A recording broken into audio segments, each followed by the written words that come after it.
Oh boy. All right. Man. All right. Wait for YouTube Studio to wake up and we can get this thing underway.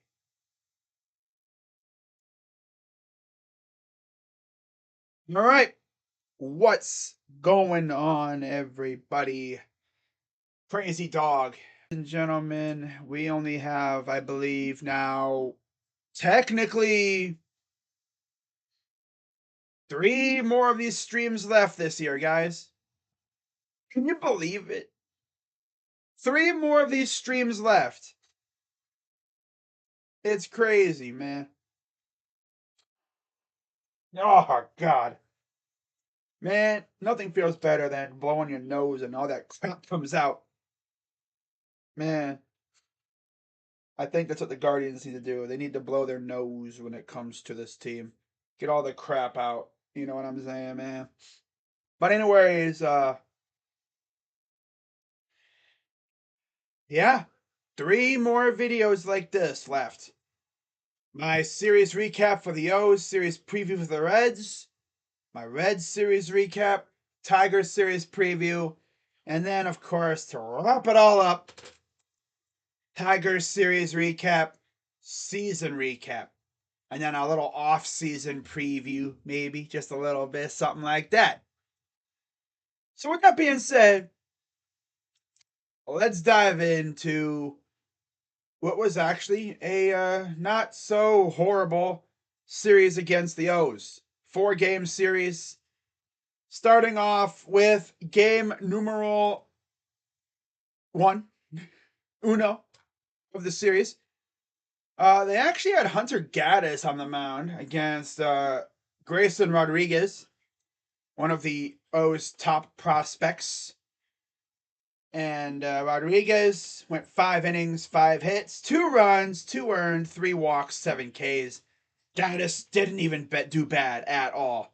3 innings, 1 hit, 2 walks, 1 strikeout. This game was on Fox, of course, but due to where I live, not like it mattered, it wasn't available. So, oh well. Overall, Guardians offense showed up. That's good. They put some runs on the board early on, which is always nice, jump out to a good lead. Although it was actually scoreless for like half the game. But I always love when I hear a loud ass car go by. But yeah, Jose Ramirez got us on the board, bottom 5 with an RBI single. Good stuff. And then sac fly made it 2-0. And it would be 2-0 until the top of the 8th because Trevor Stephan freaking stinks. Anthony Santander grounded out to score a run. Then Ryan O'Hearn doubled to tie the game up. But alas, bottom of the 8th, Ramon Laureano drew a walk, scored a run. And then Bo Naylor, RBI single, made on a pop up. Yeah, it's like, huh? A pop up single?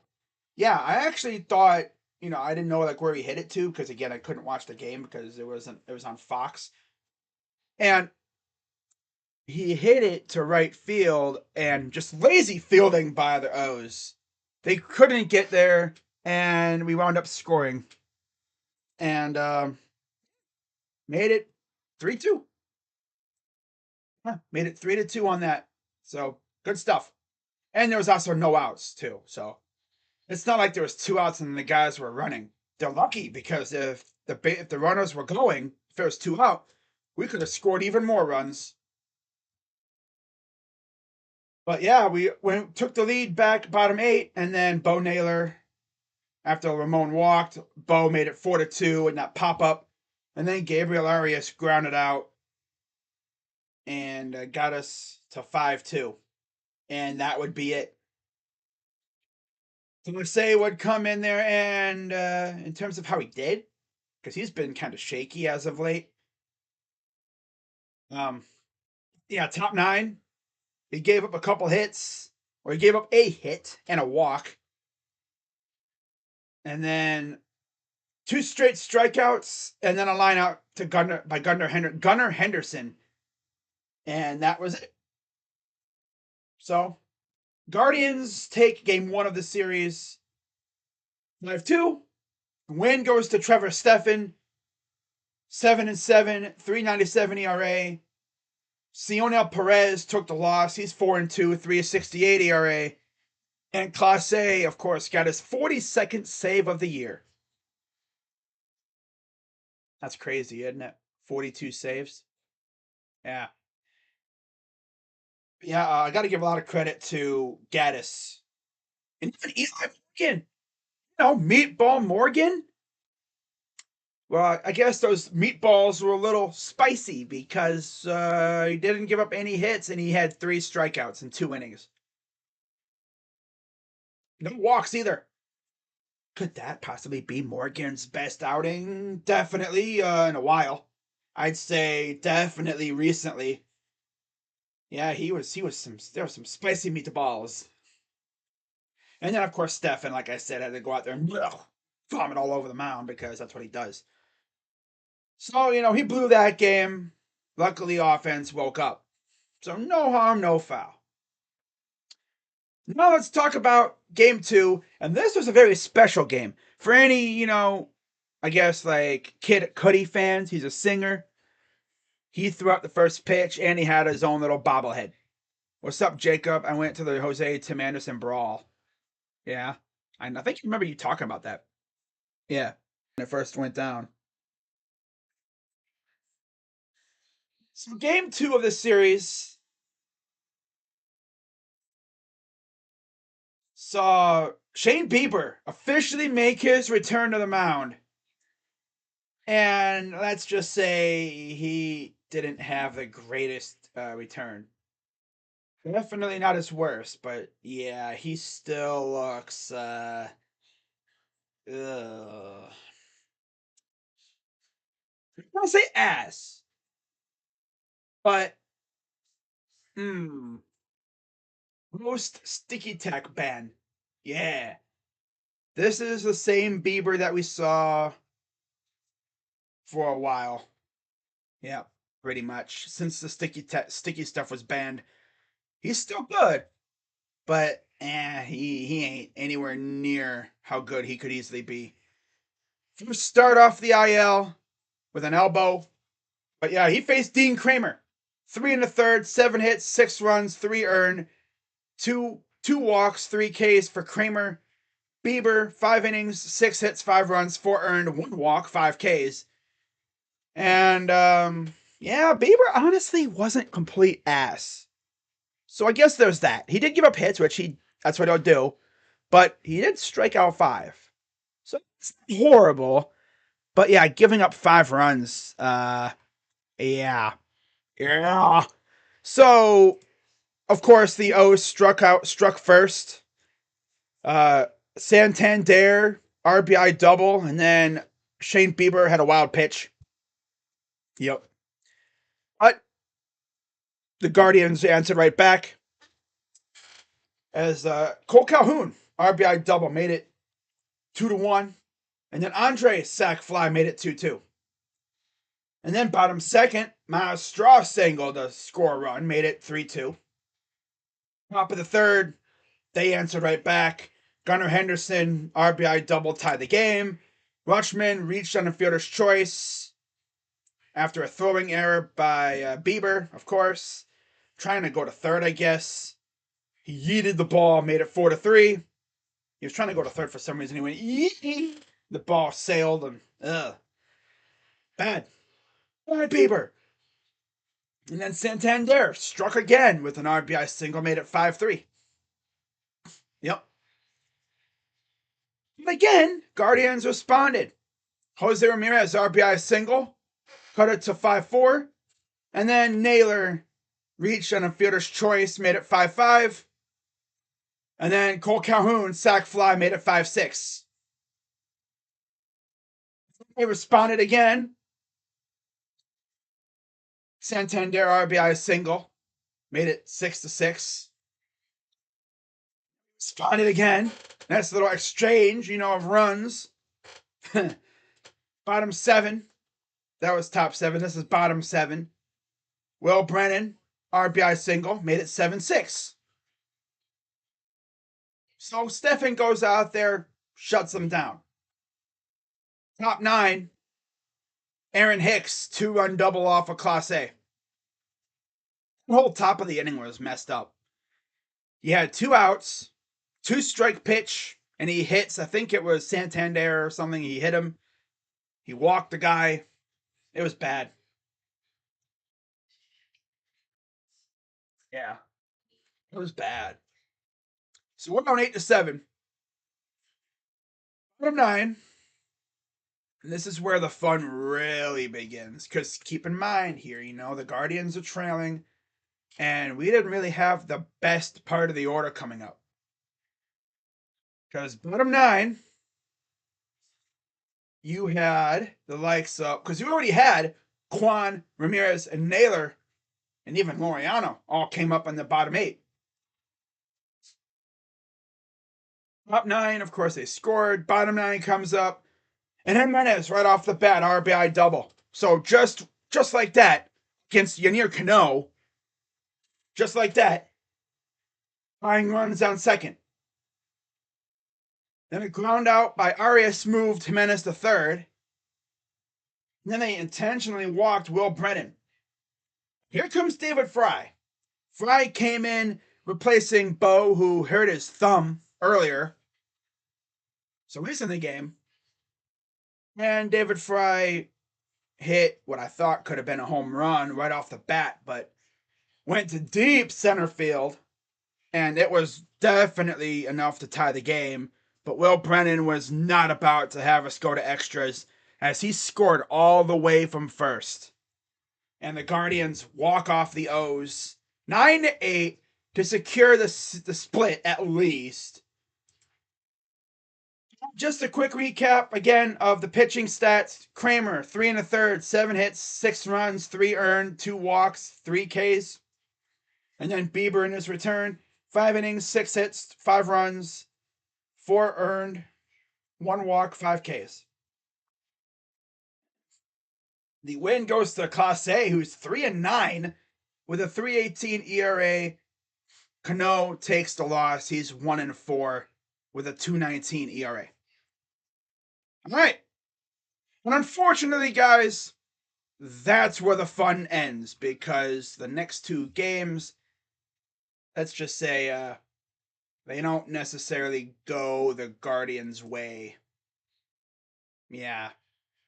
I'll put it like that. I mean, hey, at least we won on Kid Cudi bobblehead night, right?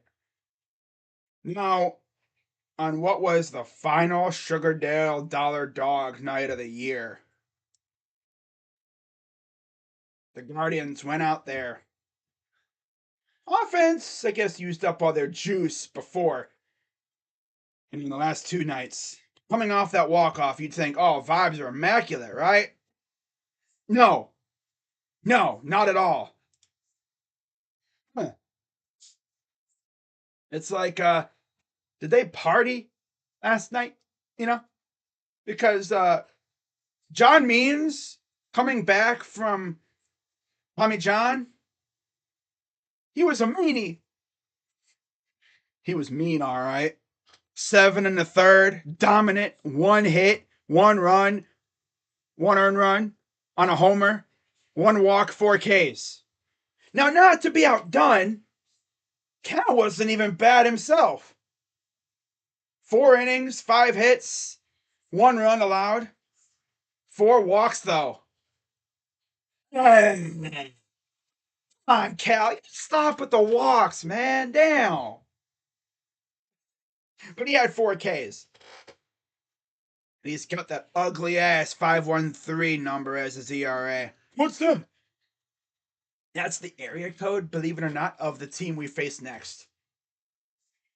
Of course. The damn freaking city always pops up somewhere. Ah! Fine.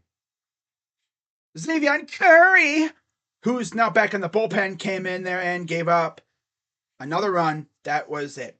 Yeah.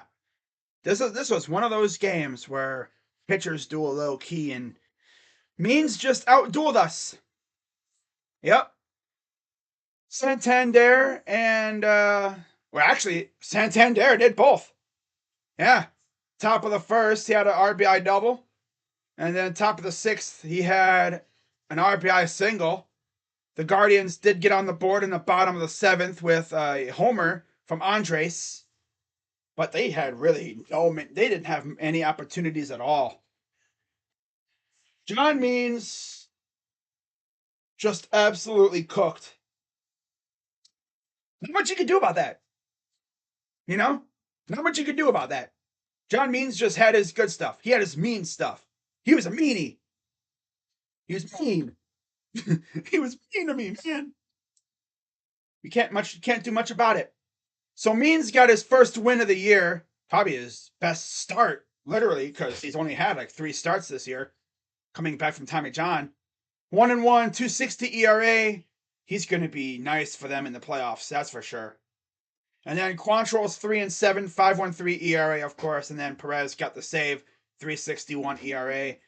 We only had 1 hit, and that was the homer. And we had 1 walk.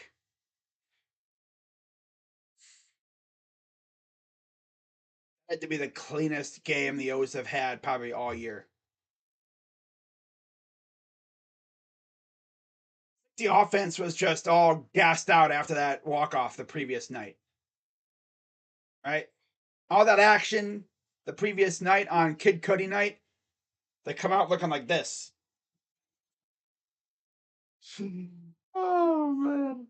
That's the glory of the Guardians right now. You go from up here feeling good and then just falls out. Oh my god. And of course, with this loss, they are now officially under 500. Yep, they will have an under 500 record for only like the second time under Tito. And ironically enough, it'll be his last year most likely. So that's pretty impressive. Not gonna lie. But yeah, I think it was it this night or the night before when the Twins clinched. Doesn't really matter. But yeah, at this point, the team is probably just gonna be ready to get out of there and get to freaking get to the off season and get ready for next year. But yeah, that's what happened in this game. I mean, not much really happened at all, to be honest. But how much you could do. Now we get to the final game of the series on Sunday. Of course, I didn't stream this game because I was doing the better team in the area, the Browns, the team that actually won. Oh man. But also in this game, we saw the return of Triston McKenzie. So how about that? Both of our injured pitchers returned in this series. So at least they got a start at home, which is nice. But in this game, it was Cal Gibson against Triston McKenzie. Gibson, 7 innings, 5 hits, 1 run again, 1 walk, 4 Ks. And then McKenzie didn't actually do bad. He just had a nice little walkathon, that's all. 1 hit, 3 runs, 6 walks. Oh. Oh. Six walks. Triston Walk Kenzie was back, ladies and gents. How we missed you. Hope he didn't completely cook his elbow not getting that surgery. Because remember, it was, what was it, freaking July? When we faced the D backs? When he got hurt? And originally it was sounding like he was going to get Tommy John, but he ultimately decided not to get it. So I'm really hoping he didn't cook his shoulder or cook his elbow by not getting the surgery. Am I streaming? No, I'm not. Clearly not. Justin Bieber brother. Nope. No relation. between the two. Fun fact: when they used to have the player weekend jerseys a couple years ago, uh, Shane actually had his nickname as not Justin. Yeah, but and Justin Bieber actually purchased a jersey that said not Justin on the back. Shane Bieber jersey. That's pretty funny. Yeah, Guardians once again do diddly squat in terms of scoring. Uh, the Orioles scored 3 runs in the second inning, courtesy of a Jordan Westburg double, Jorge Mateo ground out, and a Anthony Santander walk that scored a run. 3-0 right off the bat. And then Rutschman doubled, made it 4-0. Cole Calhoun got us on the board with an RBI ground out. And then Cedric Mullins put the baby to bed with an RBI single on a grounder, top of the fifth. So after that, it was over. Yeah. I mean, better offensively. I mean, we had 5 hits, but we couldn't score to save our lives, of course. But I already went through the pitcher thing. But yeah, Gibson 15-9 with a 4.86 ERA. McKenzie 0-2, 6.17 ERA. So yeah, I mean, it probably felt good for him to get back on the mound, but ouch. And the worst part was his original return to action. He was dominant against Minnesota. He cooked them. His last 2 starts have been kind of ass. That's sad, dude. But yeah, Quantrill, like I said, 4 1/3, 4 innings, 5 hits, 1 run, 4 walks, 4 Ks. So 2 straight dud performances from our lovely starters. Yeah, man. So in terms of victories and stuff, yeah, this team is definitely under 500. They haven't been playing 500 ball in a while. They've been dead for like a month, it feels like. And ultimately, I mean, injuries killed this team, especially in pitching. Again.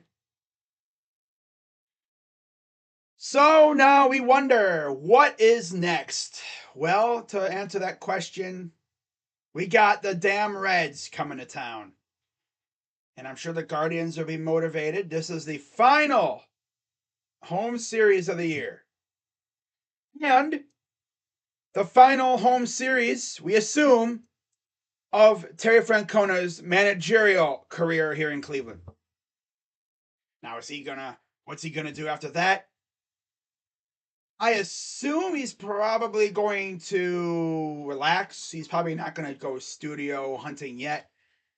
Maybe he'll wait a year before he goes back into the studio. I think he was supposed to be like in the studio doing with national broadcasting or something like something. I don't know what he was doing when he got let go by Boston, because he didn't last on the unemployment line for long, like barely a year. Because literally we had Manny Acta, and then we saw Tito got fired or whatever, and we had Manny Acta, and then like a year or so later we fired Acta and brought in Tito, and then that's where the success began. So, with that being said, let's talk about this matchup against the Reds. All the Guardians got to do is win one game, and they retain the Ohio Cup. Tomorrow it will be Hunter Green, 4-6 record, 4.24 ERA, 143 Ks, against Lucas Giolito, who's 8-14, 4.60 ERA, 195 strikeouts. Laureano's the only guy to face Hunter Green, and he's 1-for-2. And against Giolito, only Steer has an RBI against him. Granted, the most at bats that they have against him is 3. So this will be a fun little matchup. In fact, I don't think he's ever faced us actually. Yeah, I don't think he's faced us. Yeah, we've never faced Hunter Green, so this should be fun.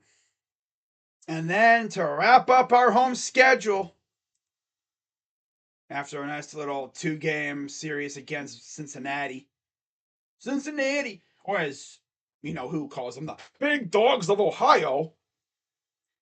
We will head to Detroit for the final series of the year, starting, I believe, Friday, because it was Friday, Saturday, Sunday. Final series of the year will be Andrew Abbott against Shane Bieber. Ooh, they put the Biebs in there. That's right, because they put uh Bibby they put Bibby on the injured list because he's been banged up a little bit. And I think the same thing with Gavin. They kind of shut him down. I mean, I would have shut him down the moment.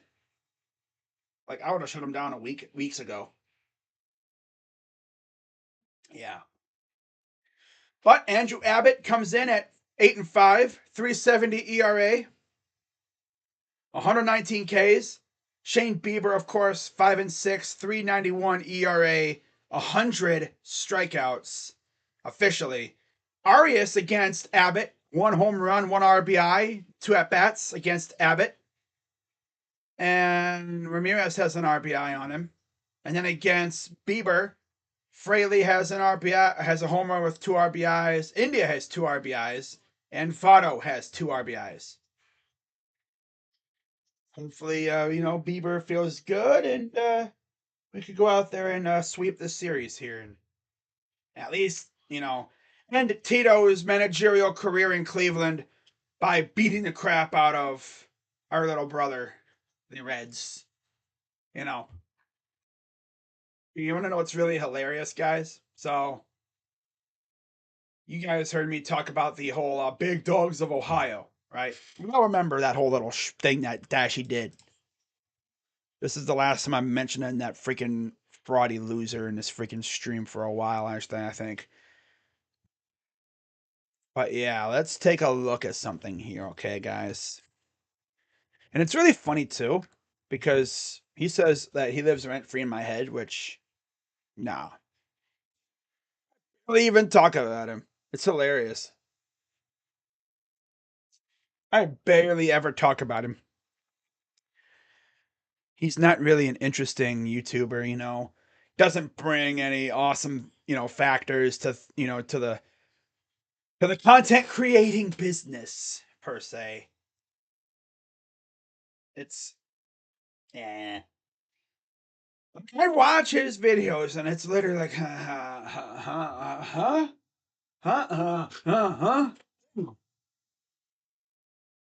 It puts me to sleep damn near, man. Damn. But never forget.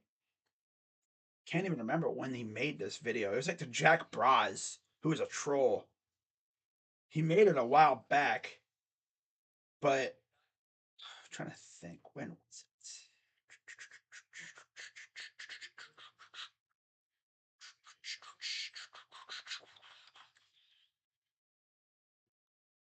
Was it before the? Yeah, I think it was before we faced him. Yeah. Where you at? Where you? I about had it with Bras. I think this is the video right here. Yeah, I think this is the one.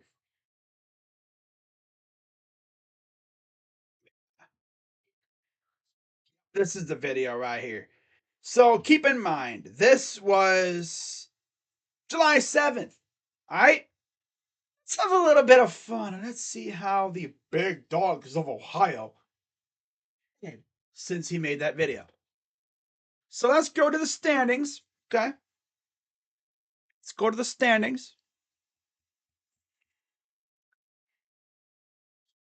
As soon as they load up. Okay, let's go to July 7th.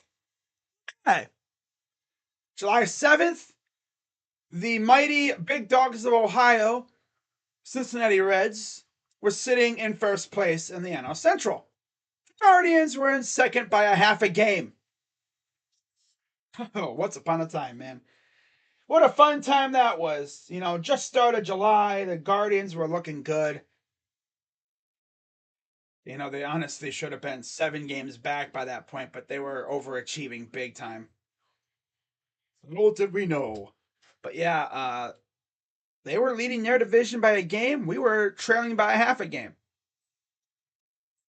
Now, let's see how they did. September 25th. We're 9.5 games out. We're eliminated. Second place. They 8.5 out in third.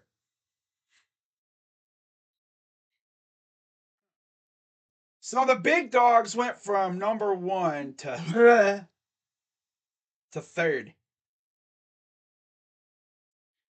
Why? But I always just viewed the Reds as fraudulent. They had a little fraudulent little 13-game winning streak, and they were living off that all year long.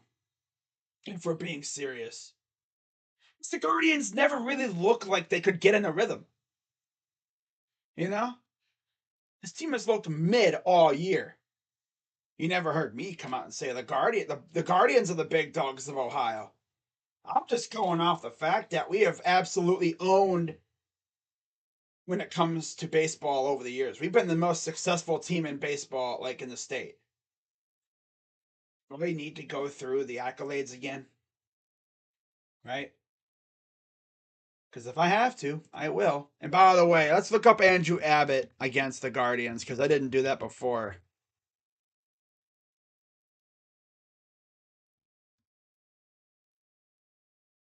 Two runs on 6 hits with 5 Ks in 5 innings, and he actually took the win. That was the game when I think we had a home run robbed or something. Yeah, that's right. I remember that game. Yep, that's for Abbott. But it's just hilarious. Like this dude wishes he was a Cleveland sports fan because Cleveland sports has had more success than Cincinnati. I mean, come on, Cincinnati, Cincinnati. But let's just remind our friend what the heck the Guardians have done. Because he's very envious. He sees how much success we've had, and he wishes his team had that much success, right? I mean, he can bring up the big red machine all he wants, but that's from like many, many, many years ago. We're talking now, right? Since Tito came in and became our manager in 2013, that was his first season. The Guardians made the playoffs. Like what? We only missed the playoffs. One, two, three, four, five. This will be only our fifth year of the 11 that we missed the playoffs. What's crazy is we finished third only twice. The first 2 years that Tito was here, because that team was kind of team was ass. I say ass a lot in case you didn't know. Literally, unless the Tigers overtake us, which could happen, knowing us, especially because we face them coming up after the Reds. If we can stay in second place, it means aside from the first 2 years that Tito showed up, in 14 and 15, when this team was really starting to get going again, we would have finished first or second every year. In fact, we had 3 straight years of finishing second place after finishing first for 3 straight years. 16, 17, and 18 won the division 3 straight years. Dashy couldn't. The Reds could never do that. Man, imagine 3 straight years of winning your division every year. At the end of the season, you're popping bottles, and the other team in your state's just sitting there envious, like, oh, it would be great to pop bottles right now. You see Tito, pop a bottle, you know, we're dousing each other in alcohol and we've got the freaking the ski mask, the ski goggles on. They're, they're just partying, and meanwhile the Reds are sitting there, blah, last most likely, because that's where they've been most of their freaking time recently here. The only time they made the playoffs was when they had Trevor Bauer. 2020, when they had the expanded playoff. It was that year. In fact, let me look here. Cincinnati Reds. It's embarrassing. I mean, God, I would never open my mouth talking about the Guardians ever again.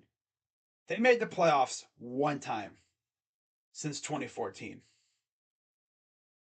In fact, if you really want to go there, since Tito came to Cleveland, they've made the playoffs twice. And here's what's even more messed up. They've never finished ahead of third. They finished third, I think, what, 4 times? They finished. The last time they finished first was 2012. Dusty Baker. Yeah. Dusty Baker was their manager. And was it Brian Price came in? Didn't have horrible years, but didn't have great years either. Actually, no, I'm sorry. No, they were ass. Notice I say that word a lot. Yeah. My favorite word. It's my favorite word. Oh man, but yeah, they won like 60, 70 games. They stunk. Tito literally won his division like almost every couple years. The Reds made the playoffs one time. One time. Like in the last 10 years pretty much. Well, twice if you want to count freaking 2013. They lost in the wild card. kind of like us though, to be honest. Yeah. They did what we did. We lost in the wild card that year. But after that year, we made the playoffs several more times, as did they. Well, they made it once. They lost in the wild card again to the Braves. You could honestly say they may have jump started the Braves' reign as being a super team, superpower team, kind of. If you really think about it. Yeah. Back when Trevor Bauer was not a friggin' weirdo. Oh man. The Reds wish they were the Guardians. Yeah, our owners may stink, but they care about the team at least. I don't even care about the Guardians right now because they suck. I know, right? I mean, I care about them. They're my team. But yeah, they're kind of they're behind the Browns right now. Who else is behind the Browns? You know who I'm gonna say. I'm not gonna say it, but you know who I'm gonna say. By the way, speaking of which, again the wild card matchups. I went over that a little bit. Oh, what's this now? Oh,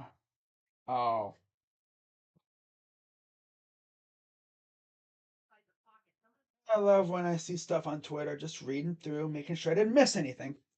All right. So, yeah, Baltimore and Texas look like they're going to be, well, at least for now, it looks like it's either going to be Tampa Bay or Baltimore who will be facing Minnesota. So, Scott, if you're watching this, that's who you're pretty much going to be playing, it looks like. Because you're too, because the Twins are not getting caught by us, and they do play Oakland coming up, does Minnesota, and Texas plays the Angels. So there is a chance you could catch Texas to be second and get a first round bye, and would have to just get an automatic bid to the division series. But if the Twins do have to play in the wild card round, it's going to be an AL East team, Baltimore or Tampa.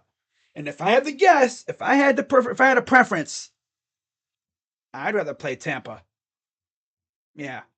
Why? Their pitching staff is busted up. Their pitching staff is broken. Right? Their pitching staff is low key all in shambles. They're so in shambles, they literally had to call up the Guardians and trade a top prospect for Aaron Savale, who hasn't been great. He's been decent, but he hasn't been great. Meanwhile, Cal Manzardo, who we got for him, hitting nukes in freaking AAA. That kid's going to be up in the majors next year, and I can't wait. Having Kyle Manzardo and Josh Naylor rotate at first base. Ooh. Yeah. And then hopefully George Valera. Actually, I'm gonna do that real quick before I head out, guys. Gonna head out here and watch this football game coming up. Are you gonna hate watch the Bungles? There's a bear crap in the woods. Of course I am. I'm gonna hate watch them, and then I'm gonna live tweet whenever Burrow makes a mistake because it looks like he's gonna play. Whenever they make a mistake or do something dumb, I'm gonna tweet about it. Yeah, I'm a hater today. I'm gonna be dashy today. I'm gonna be a hater. I am a hater. So we look at the 40. We look at the. Let's look at the prospects. Okay, so here's who I think will be up next year in terms of our top 30. So you look at our situation right now at the big positions. Right now, catcher's pretty much good to go. You have Bo, of course. Although a backup, we could probably use a backup. Could they go from the farm like Lavastida or something? Yeah. They could also sign like a lower tier backup who can actually maybe hit. That would be nice. But yeah, I think it'll be Bo behind the plate. First base would be Josh Naylor and Kyle. That's what I assume. Second base will be Andres. Shortstop, Arias, maybe Rocchio. Who knows what they do there? Third base, of course, would be Jose. No secret about that. And then outfield. Might bring in a free agent there. George Valera could easily find his way up next year as well at some point.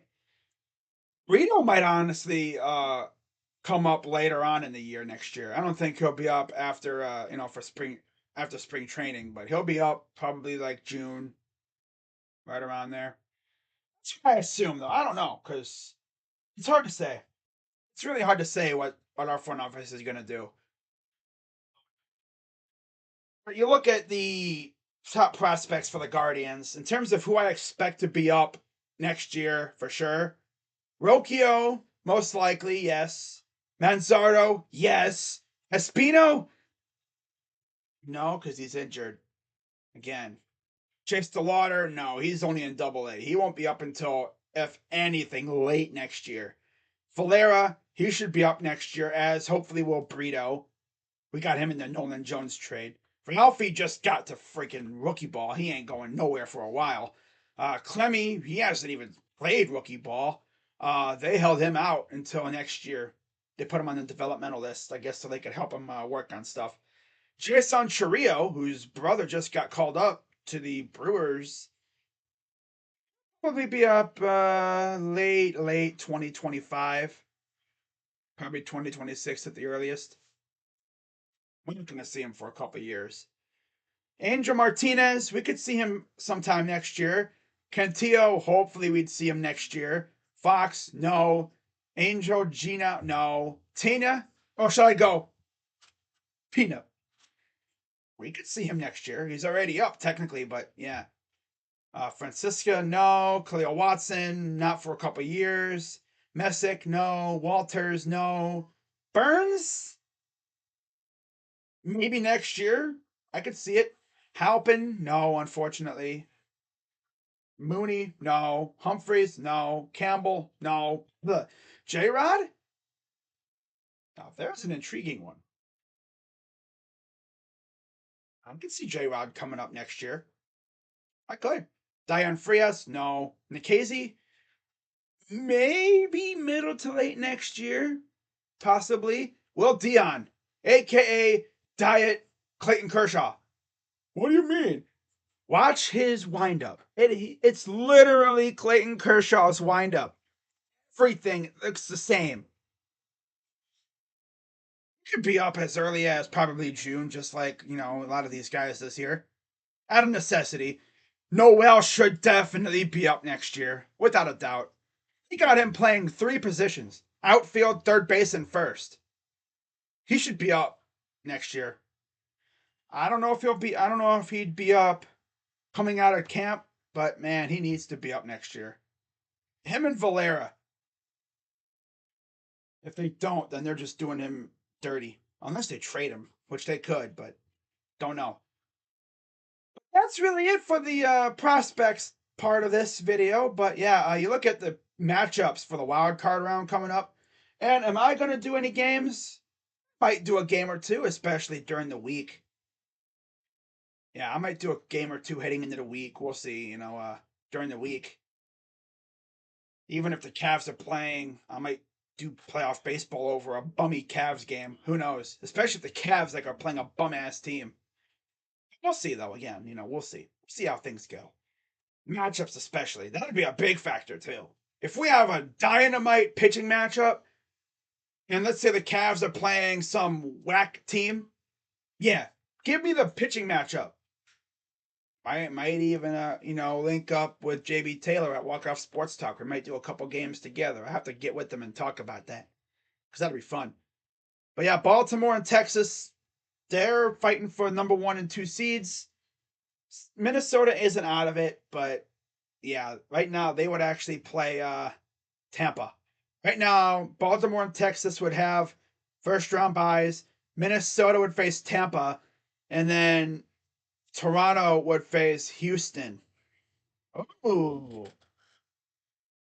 And by the way, I believe with a loss tomorrow, the Yankees season is over. There's really only one team left that's a threat. Seattle.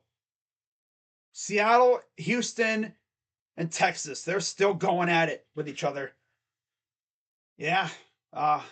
After Seattle's eliminated, the field is set, and it's all about just moving up and down. Who's going to face who in the playoffs. The playoff field will be set for the AL. The matchups wouldn't be set, but the field would be. Like, we know who would be in, but we don't know who they'd face yet in terms of those teams. But yeah, Toronto would face Houston. Seattle's only a half a game back.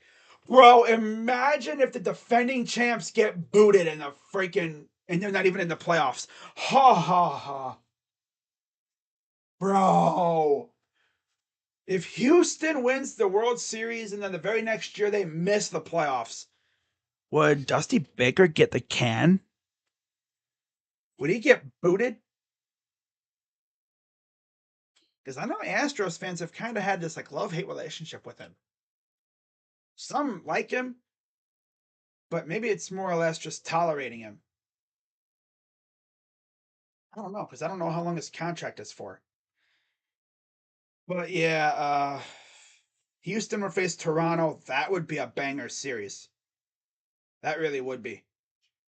Especially because Houston gave away a couple prospects, remember?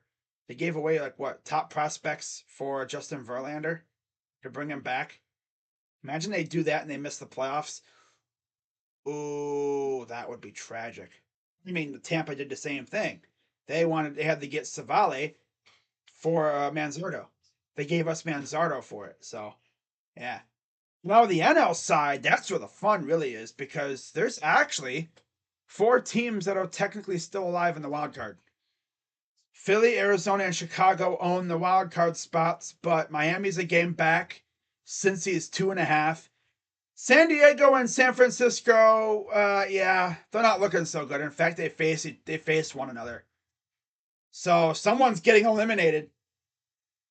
If you really think about it, someone's getting eliminated. Someone's getting eliminated because, yeah, no matter what, someone's losing. And yeah, a win by San Fran and a loss by San Diego eliminates somebody, no matter what. Someone's getting eliminated. Someone's getting eliminated. And then Cincinnati, they could be pounced out with a sweep against us. Imagine if we sweep them with Giolito and Bieber. Oh, man. Back in 2018, 2019, even though 2019, 2020, you hear that and you go, Giolito and Bieber on the same team? Yeah. But now you look at them, they're kind of like, ew, they're both ass. Ew, they stink. Ew. Yeah, they're both kind of they're mid this year. Yeah. But it is what it is. We'll see how it goes. Man, it's gonna be a fun final couple of series. Can't believe it's already almost playoff time. But as far as the matchups right now, Atlanta and the Dodgers, well, they by far have their divisions locked up. There's no threat there. Milwaukee, it looks like they're going to clinch the NL East, I mean, the NL Central. They're at 88. The Cubs are at 82 wins. It's all about wild card. Philly would face Milwaukee. Ooh. And then Arizona would face Chicago. Ooh, but they're tied. Ooh, and then Miami is lurking too. I really want to see Miami in the playoffs one time. I think that'd be cool. That'd be really cool. Miami's been a really good team this year. But yeah, that's gonna wrap it up here, guys. I'm gonna head out and get ready to watch this football game coming up. Or should I say these football games? And hopefully we have two good games tonight to wrap up the week. And then, of course, tomorrow I will be doing my video for week 4 and then my picks tomorrow night. So, yeah, we got the Reds tomorrow, and hopefully we at least split, secure the Ohio Cup again. And yeah, that's all I really got for you guys. So, last home series of the year. Alrighty. This year flew by fast. I have 3 more series recap preview streams to do. And then, of course, I got the series recap, season recap stream at the end of the year. What's up, Yusuf? How am I doing? I'm doing great. How are you doing? But yeah, that's pretty much going to wrap it up for this one, guys. And I will see you all tomorrow night for my picks stream. So, yeah, football's already underway big time. We're going into week 4 already. It's crazy. But until then, I'm Crazy Dog. Let's go, Guardians. Let's wrap up this home schedule with at least a split over the Reds, right?